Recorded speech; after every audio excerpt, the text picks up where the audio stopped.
Here is a building in the cemetery where they used to start by these over the winter time until spring, when they could get in, dig in the ground and actually bury them. Okay, this is a Dodge family plot. You might be familiar with a couple of their descendants, John and Horace Dodge. They founded Dodge Motor Company. They built the original engines for Ford's Model A. And when Ford couldn't pay them, they paid them in stock. And a few years later, the stock was worth about $20 million, if I remember right. And they decided to open up their own automobile company. One thing I forgot to mention last time about Sarah E. Reed, her maiden name was Harder, and she was from Michigan down, Indiana. And one more thing about Ezra and Sarah, at the time of their daughter May's death, they had 3 other children sick with influenza in the hospital. Here's the grave of my Aunt Mary and my Uncle Bob. Mary was my dad's older sister.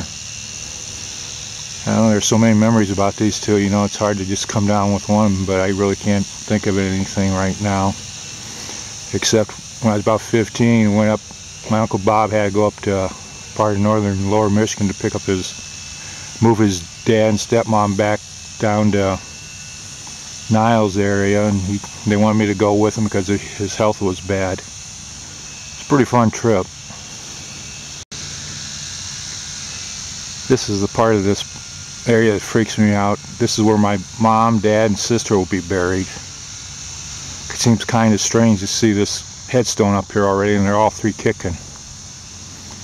And if you look just behind them, that's where my Aunt Mary and Uncle Bob are buried. Last year when I was a pallbearer for Aunt Mary's funeral, I had to walk by my parents' headstone. And it just freaks me out. This is the grave of Donovan Kirkendall. Family knew him as Don or Donnie.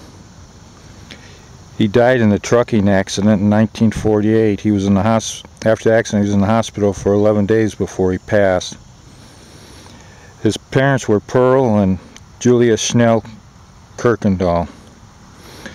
His grandparents were George and Jemima Reed Kirkendall.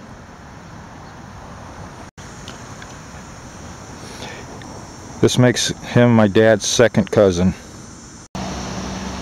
Here's the grave of Donovan Kirkendall's wife, Lucille. She's buried beside her second husband. Here's the grave of my grandfather, Earl. He died about 3.5 years before I was born. One of the stories my dad's telling me, during World War I, my grandfather just finished his training and they were packing up all the equipment to get ready to go over to Europe when the war ended. He was born in Forest, Indiana. This is my grandmother, Lily Mayville. She was born in Linden, Indiana.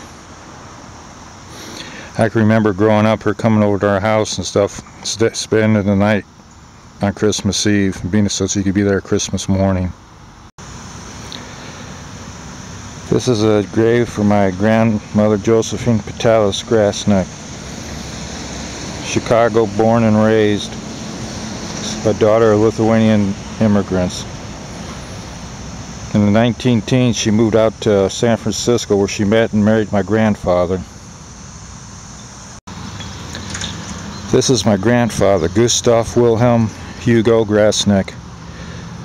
Born in Germany, in the German army during World War I with his 2 brothers. He was the only one that survived. He came to the United States in April 1923. Got off the boat, hopped a train out to San Francisco, and lived where his sister and brother-in-law were living at the time. Met my grandmother, who was working at a hotel in San Francisco, and they got married in San Francisco. This is Tina Martin. She's my cousin Terry and his wife's Dorothy's daughter. She was born about 6 months premature. She never stood a little chance. She's buried in the Hope the most depressing place in the whole cemetery. This is the children's section.